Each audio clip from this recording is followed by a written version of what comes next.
and welcome back to my channel. My name is Abigail if you're new here, and this is part 2 of my breastfeeding series where I'm sharing literally everything from birth through to conception and weaning at 23 months old. If you didn't watch the last video, that covered our experience establishing breastfeeding and having oral tie surgery. My son wasn't able to latch until 9 weeks old when he had his ties revised, and also I talked a little bit about my, exposure to breastfeeding as a child, and also my experience being in the public healthcare system in Australia, the support I received and things like that. I also did a disclaimer on breastfeeding and why we chose it in that video. So for this video, I'm going to cover, the bulk of 2 months through to 20 months. I'm not going to really go into anything fertility or like conception or weaning in this video. I'm going to save that for part 3. And then I've also decided that regarding donor milk, because we did donate over 20 litres while I was breastfeeding Elliot, I'm going to also make that its own video. So I guess that the 3-part video is technically 4 parts, but I don't know if I'd really include that in this series because it's more, like frequently asked questions about donor milk, that sort of thing. There's just too many topics in here to add that in, and I feel like if you were searching for donor milk, you'd be just wanting to find out information about that process. In this video, some of the topics that are covered are going to be bed sharing, weight gain supply, returning to school, returning to work, pumping during work and school, getting an exclusively breastfed baby to take a bottle, thrush, mastitis, blocked ducts, and support I accessed regarding all of those things. Once my son had his ties revised, which was around 9 weeks old, so 2-ish months, we were by that point bed sharing full time. His sleep did improve a lot. He did go from, and I did preface this in the last video, follow the safe 7. He did go from feeding like every 20 minutes to sleeping, 2 to 3 hour stretches, because he was able to actually feed. The ties had stopped him from being able to basically get anything. And his weight gain, while he never had weight gain issues per se beforehand, it definitely went up dramatically once the ties were revised. He sat around the 98th, 97th percentile consistently for his first year. He was a very big boy. I think he was like 10 kilos at his 6-month appointment. And he was just adorable and chunky and had all the rolls. Along with bed sharing and feeding throughout the night, I also fed him on demand throughout the day when we were at home or when we were anywhere. I never had any issues feeding in public or anything like that. Honestly, I used to joke, like, I dare someone to make a comment to me because I will literally school them and they will be the ones left in tears. But that, honestly, I had the complete opposite experience. Like, I'd be walking down the escalator with my shopping trolley full of groceries while breastfeeding him, and people would come and take my trolley and walk it to the car and like unload my groceries. And obviously I would never ask them to do that, but when a mum sees another mum struggling and they don't have their kids with them, they just sort of step in and do it. And so I had lots of lovely experiences like that. People would always hold the door, and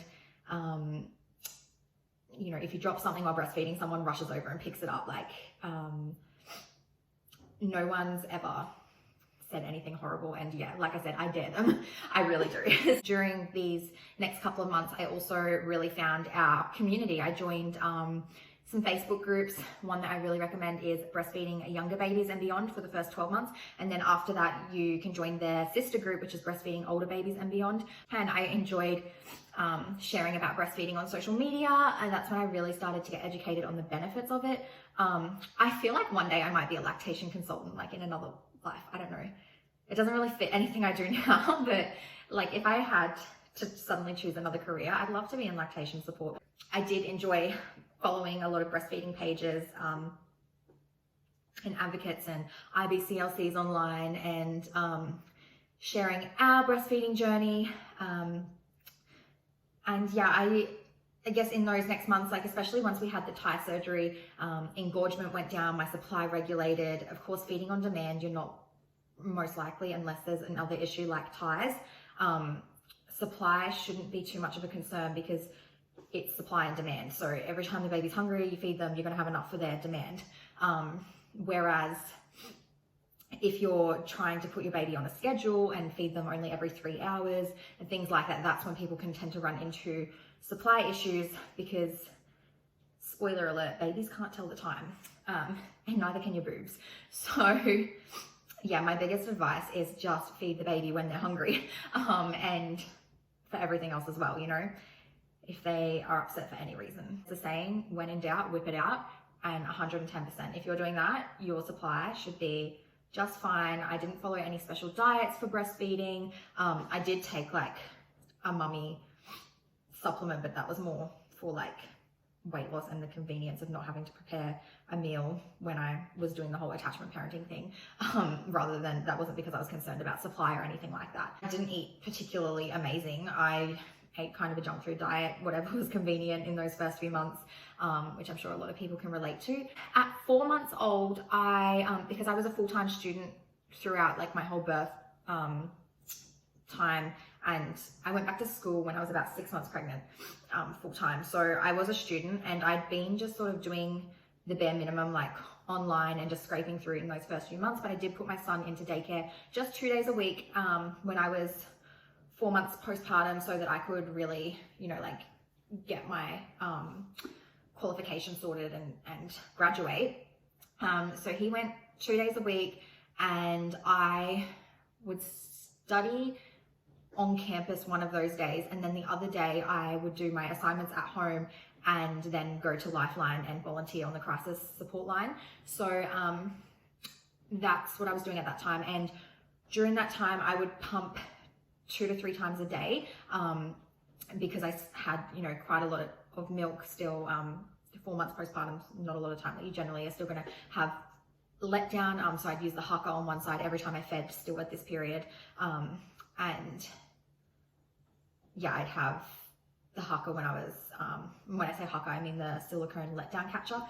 So I'd use one of those while pumping as well. And I had a pretty good freezer supply because I was collecting all of my letdown. So I would send him with 3 bottles a day. And in the beginning, he took the bottles really well. We didn't have any issues with him taking a bottle. Some people, I had given him bottles at home. Like I used to get my husband to give him 1 bottle a day because I knew I was going to need to put him in daycare. So he would have 1 bottle a day pretty much from birth of just letdown that I'd collect throughout the day. And he'd usually have that like while I was cooking dinner or something, so I could get things done, or like if I needed to shower and he was hungry, then he would have his bottle then.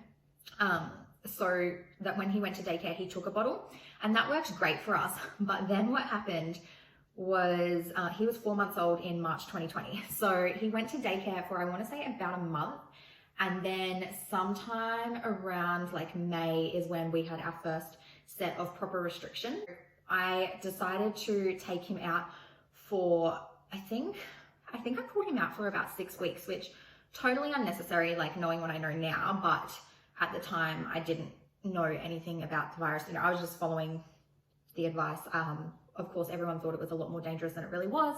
And so, you know, like now we've all had COVID, and I look back at that period and how like scared I was of getting it, and it makes me giggle a little bit because like when we actually caught it, we were fine within 48 hours.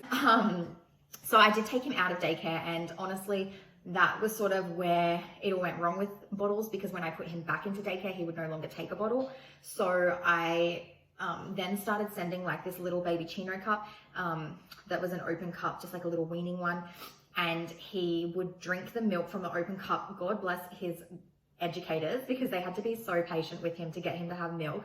And of course, by this point, he's only like 5 months old. Oh no, he would have been a bit older, because he stopped going around 5 months old and then had a month off. So he would have been about 6 months old. And yeah, he wasn't eating enough solids to just not have milk throughout the day. So they had to be really persistent with him.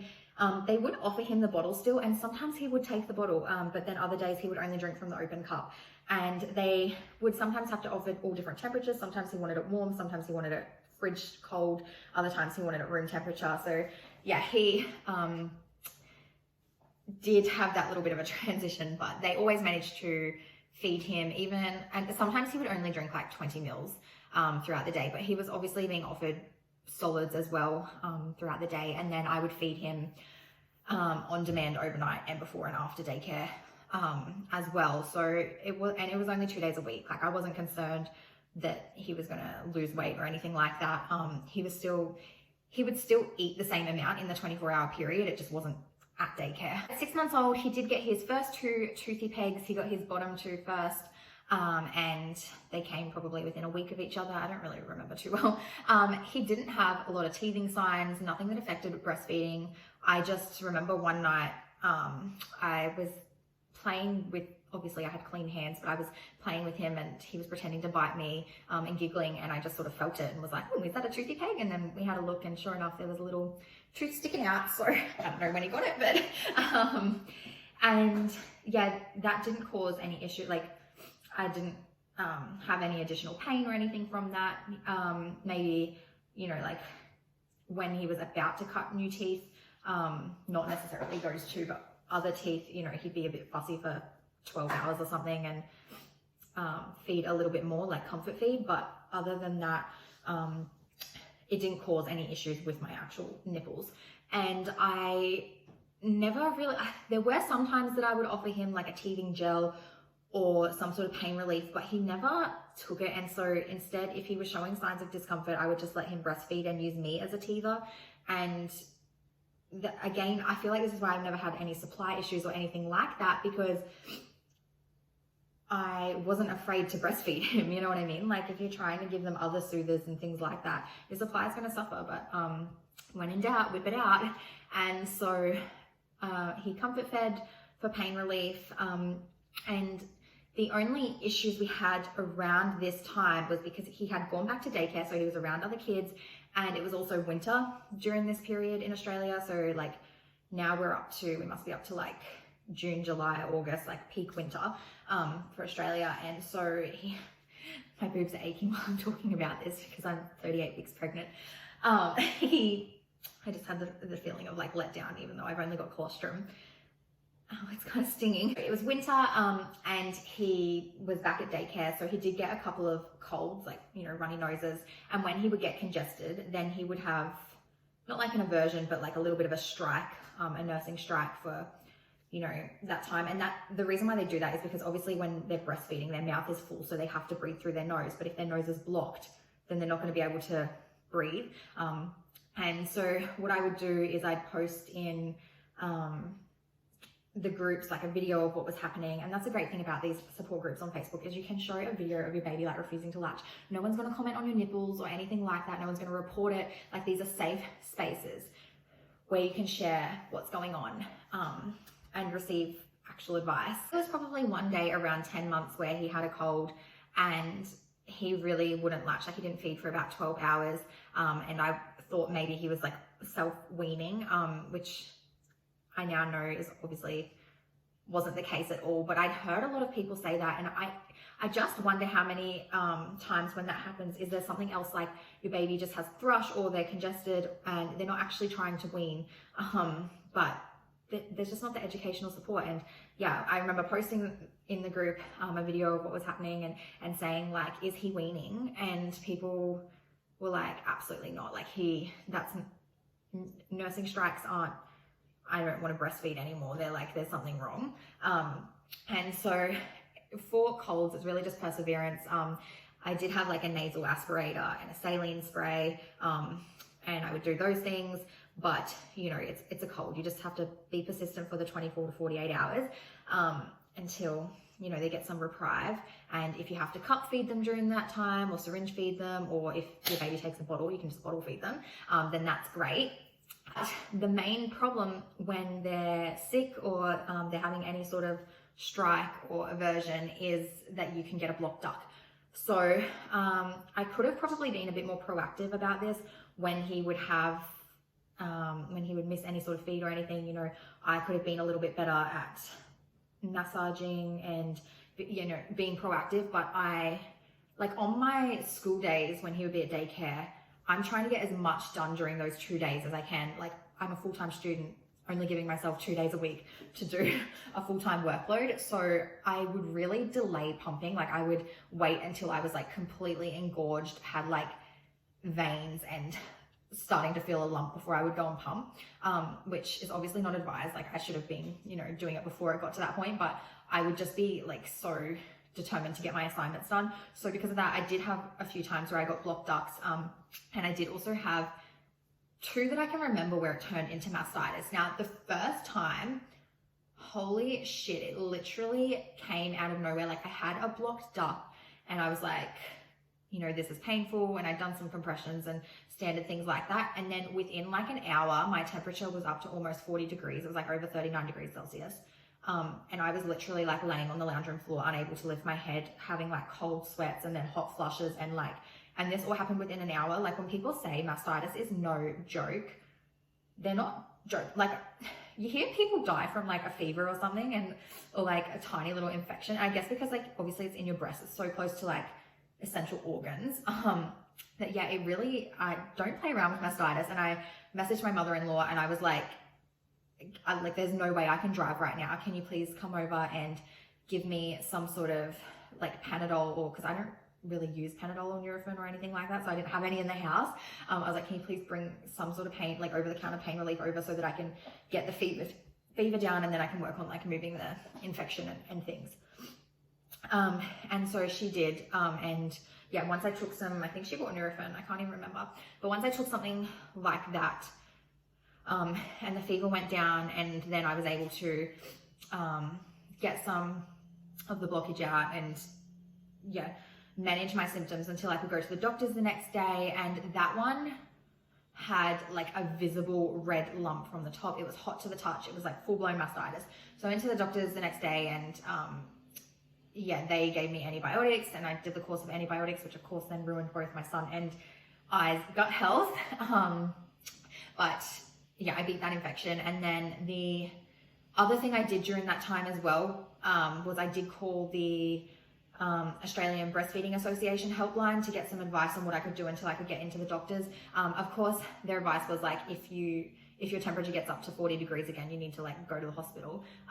But here's some things you can do in the meantime. And a lot of their advice was like the compressors, putting some salt water in the silicone thing to try and draw out the blockage, and also the feeding position. So what I learned from them was where the baby's chin is where the most efficient sucking is going to happen. So my, because of where my lump was on top, I had to sort of put him on the bed so that his mouth was here, and like dangle over him so that his chin lined up with the blockage. And that really did help, actually. That was probably the most effective thing. And yeah, the ABA helpline.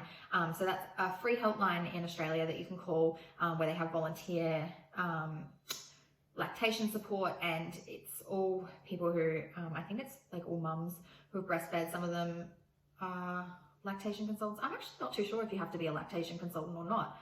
But anyway, they're angels, you know, there's someone there that will answer the phone and provide you with support. And what's different about seeing them to seeing like a GP is that they actually want people to be able to breastfeed. You know, they actually want you to breastfeed to 2 years and beyond. They don't, you know, your GP has their own bias. You know, some GPs think that breastfeeding past 6 weeks is gross, even though it's not evidence-based at all. It's just their personal bias, and they let that come out. Of course they do. They're barely regulated. Like after dealing with mastitis, I did get it again, and that time though, I had some antibiotics left over from the first time, and as soon as I started to get signs and symptoms, I just started taking those leftover antibiotics. I'm not advising you do this, but this is just what I did.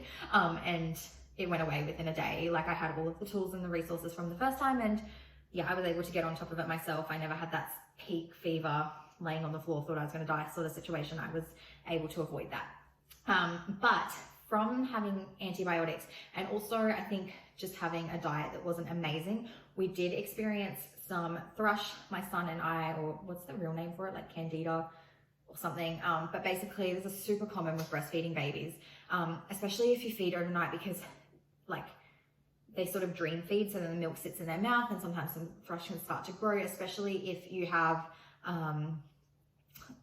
like a higher sugar diet or a lot of gluten in your diet.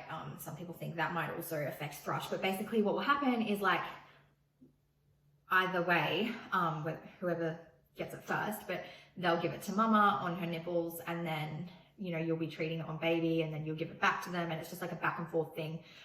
So we had several rounds of thrush. Like, it wasn't constant. Like, we'd get on top of it and then I would relax about prevention and then it would come back. The first few times it honestly wasn't that bad. We used both the topical treatments and also oral treatments for us both. And yeah, like I said, like, we'd get on top of it, it would appear to be gone. I'd continue the treatment for a few days afterwards and then there'd be no signs of return. So we'd stop treatment and then like 2 weeks later it would be back. So that happened a few times. And of course, like, your breast milk's still completely safe. Actually, a lot of people have like candida yeast infections in their body, even if they don't have signs at their mouth or like at their orifices, that they have the issue in their gut and just don't know about it. It might present in things like eczema. And so, yeah, we dealt with that a few times. And then I would be really good about probiotics and things like that. I can't remember exact dates because it's like I said, it wasn't like an everyday thing for like 6 months or whatever. It would just like pop up here and there over like a 6-month course. And so sometimes, I want to say the first time probably was before his first birthday, but once my son turned 1, so he turned 1 in November, and then there was the holiday period around December, and then January the next year, so January 2021, I went back to work full time. And I think after that, so in that sort of second year of breastfeeding, we did get a case that was quite bad where the thrush actually cracked my nipples, and that took forever to heal. It, like, even after treating the thrush, getting the crack to actually close, that was really hard. And I hadn't dealt with that when I was freshly postpartum. Like, most people will experience some sort of cracking when they're getting that latch right in those first few weeks, but because we were using the shields from the tongue tie, I never experienced that. So I didn't really have much experience on treating the cracks, and I sort of I let them get like quite bad, just thinking it would heal itself. Like, I never was putting ointment on it or anything like that. I was just trying to let it heal itself. I didn't realize the thrush had returned, and that is what had caused the crack, because I actually thought it was just from teething, because like he was in his second year of life and he had like all his molars and stuff come in, and like teething was a little bit more intense than when it was just like a tooth here, a tooth there, a tooth there. It was like more like toddler teething. And I thought that's what had caused the crack, because as well, toddlers can sometimes get a bit lazy with their latch, especially if they're doing like gymnastics while they're breastfeeding, and they're, you know, like flopping all over the place, and, you know, they'll come up and breastfeed for a minute and then they'll run off and get a book, and then they'll come back and do like a half latch while they're trying to play with their toys. And so toddlers can be a bit lazy with breastfeeding. And so I thought that's what had caused the crack, that it was just some sort of trauma as well, because another thing toddlers do is they start to understand like how to get reactions out of people and things that are funny. And so sometimes, you know, he would latch on and pull back so that I'd go, ouch, don't do that. And then he'd sit there and laugh and let milk dribble out, like, you know, absolutely adorable. But I thought that's what had caused the trauma. So I didn't even cross my mind to treat thrush because we hadn't had thrush for quite a while at this point. I didn't have the other symptoms of like itchiness or anything like that. My son didn't really appear to have any thrush in his mouth after like trying to heal this crack for a while. And what was really challenging about it too was that like every time, you know, you'd air it out, like I'd take a day off work or something and wear no bra, no shirt, but I'd still send him to daycare so that I could just have a day to try and let it heal. But then as soon as he'd come home, or I'd have to pump or something, it would just like re-crack open. And that's what's really challenging about when you get these cracks. It's hard to heal them. It did heal eventually while still breastfeeding. Like I didn't have to wean or anything, but yeah, it's hard because you don't want to get mastitis. So it's trying to find that balance.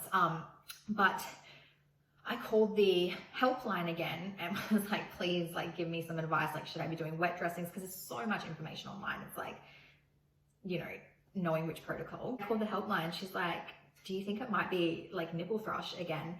And I was like, maybe, like, I don't know. And so I treated it like that. And eventually it did heal, but yeah, it took several weeks, that particular crack. It was really quite nasty. Other than that, so once I'd gone back to work full time, and once he turned 1, I did stop sending milk to daycare because there was just really no point. Like, he was eating 3 meals a day. He was still breastfeeding the same amount overnight and before and after school. I was only working, like I was working 5 days a week, but technically still part-time because only 4-hour shifts.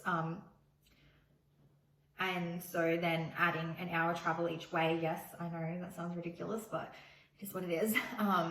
Yeah, so in total, I was only out of the house for about 6 hours each day. And so I would come home and I would just do one big pumping session, and then I would go pick him up and breastfeed him at the breast. And that was how I got most of my donor milk stash, was in that second year after he was no longer taking the milk to daycare, but I was still needing to pump at least once during the day. From that point, you know, there was no letdowns or anything like that, nothing exciting. And you know, for that second year, I still didn't put any pressure on sleep. We kept co-sleeping, we kept feeding on demand throughout the second year. I was never concerned on him sleeping through the night or anything like that. He did sleep through the night several times, but you know, if he would dream feed or anything like that, I never kept track of how often we were waking up in the night. I really just followed my intuition. When in doubt, I whipped it out, and that's how we had a relatively easy first and second year. I know it sounds like really horrible, like we had mastitis and thrush and things, but honestly, you know, in the grand scheme of like 2 years, that was like a handful of times. You know, it didn't happen constantly. You know, I had like mastitis twice in 2 years of breastfeeding. So I'm trying to give you the information, but don't let that scare you. Like, oh my God, if I feed past 3 months old, I'm going to have mastitis. Like, no, you know, it's just one of those things that happened. And like I said, I never really tried to prevent it. I was pretty lousy with my pumping and would let myself get engorged and things like that. So don't let that stress you out or deter you. And so yeah, that's it for this video. I guess the bulk of our journey and some of the issues we encountered. And the next video will be more about fertility, conception, and then weaning. And I will do a separate video on donor milk eventually. I'm hoping I'll definitely get part 3 up before this baby comes. But the donor milk video may be a while. So until the next video, take care, and thank you so much for watching. If you have any questions or anything that I wasn't too clear about, because baby brain is real, I can't even remember everything I've talked about and what I've said and what I haven't, then please comment below and I'll clarify or try and find a resource to point you in the right direction. Thanks so much for watching, and I'll see you next time. Bye.